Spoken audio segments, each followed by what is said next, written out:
हम लोगों का चरित्र कांग्रेस जैसा चरित्र नहीं है, बीजेडी जैसा चरित्र नहीं है। ये कहते थे कि हम भ्रष्टाचार समाप्त करना चाहते हैं।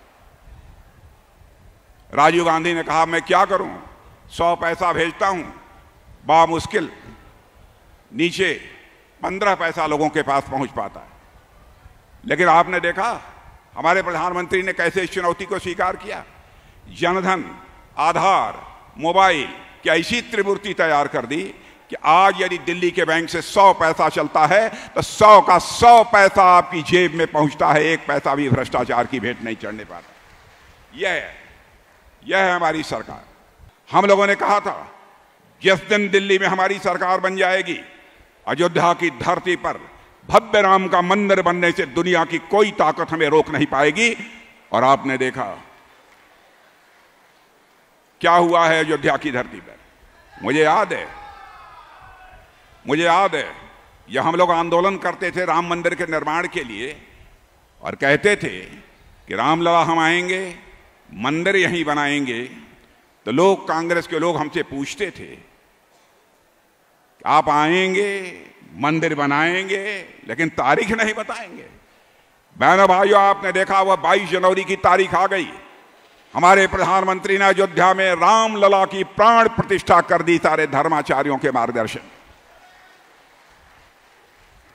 तो यह कटाक्ष करने वाले लोगों को मैं बतलाना चाहता हूं, जो हम लोगों ने कहा था वह करके हम लोगों ने दिखाया है। यही हम लोगों का चरित्र है। और मुझे तो यह लगता है रामलला अपनी झोपड़ी से निकलकर अपने महल में प्रवेश कर चुके हैं। बहनों भाइयों, अब भारत में राम राज्य आने से भी दुनिया की कोई ताकत रोक नहीं सकती।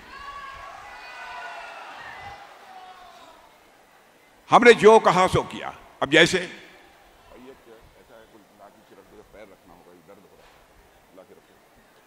हम लोगों ने कहा था 3 तलाक समाप्त करेंगे। लोगों ने कहा कि दूसरे धर्म के लोगों के मामले में आप क्यों हस्तक्षेप करते हैं।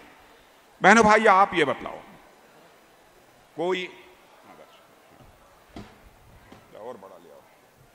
कोई मां बहन हो, कोई बेटी हो, चाहे किसी भी धर्म की मानने वाली हो, किसी भी जात की, पंथ की हो, यदि उसके साथ कोई जुल्म और अत्याचार होता है, बहनों भाइयों, वोट के लालच में भले ही कोई दूसरी पार्टी बर्दाश्त कर ले, लेकिन हम लोग उसे किसी भी सूरत में बर्दाश्त करने वाले लोग नहीं हैं। हम लोगों ने कहा था हमारी सरकार बनेगी तो हम 3 तलाक की प्रथा को समाप्त करेंगे। और आपने देखा कि हमने चुटकी बजाकर 3 तलाक की प्रथा को समाप्त कर दिया। लोग कहते हैं आप दूसरे धर्म के मामले में क्यों बोलेंगे।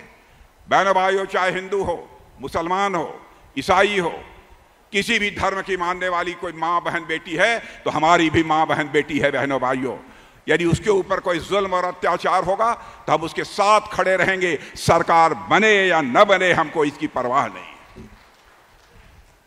इस सीमा तक जाकर जनहित में काम करने वाली यह हमारी पार्टी है। इसलिए मैं आप सबसे अपील करने आया हूं। हिंदुस्तान की सबसे विश्वसनीय पार्टी है भारतीय जनता पार्टी है।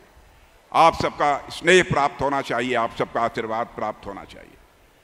50 सालों आपने यहां पर कांग्रेस की सरकार देखी है, 25 साल से अब बीजेडी देख रहे हैं। दोनों सरकारों ने कैसा काम किया है आपको बतलाने की जरूरत नहीं है, आप सभी अच्छी तरह परिचित हैं। कांग्रेस बराबर अपने जीवन में नकारात्मक राजनीति इसने किया है। मेरे बहनों भाई, बराबर नकारात्मक राजनीति किया है। अब जैसे जम्मू कश्मीर में हमारे सेना के काफिले पर कुछ आतंकवादियों ने हमला कर दिया, तो जानते हैं पंजाब के एक वरिष्ठ मंत्री हैं कांग्रेस के, चरणजीत सिंह जी चन्नी, उन्होंने कह दिया कि चुनावी स्टंट है। क्या हम लोग अपने सेना के जवानों पर आतंकवादी हमला कराएंगे? ये लोग देश की सुरक्षा के साथ, इस देश के स्वाभिमान के साथ करना क्या चाहते हैं? बहनों भाइयों, पहले आतंकवादी वारदातें सारे हिंदुस्तान में प्रायः अधिकांश राज्यों में हुआ करती थी।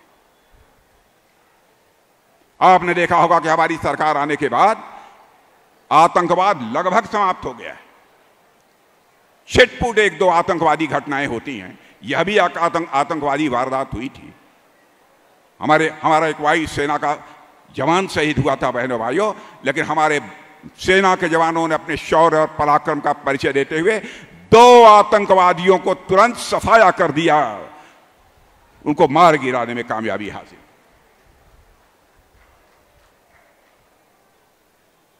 बहनों भाइयों, हम लोगों का चरित्र कांग्रेस जैसा चरित्र नहीं है, बीजेडी जैसा चरित्र नहीं है। ये कहते थे कि हम भ्रष्टाचार समाप्त करना चाहते हैं।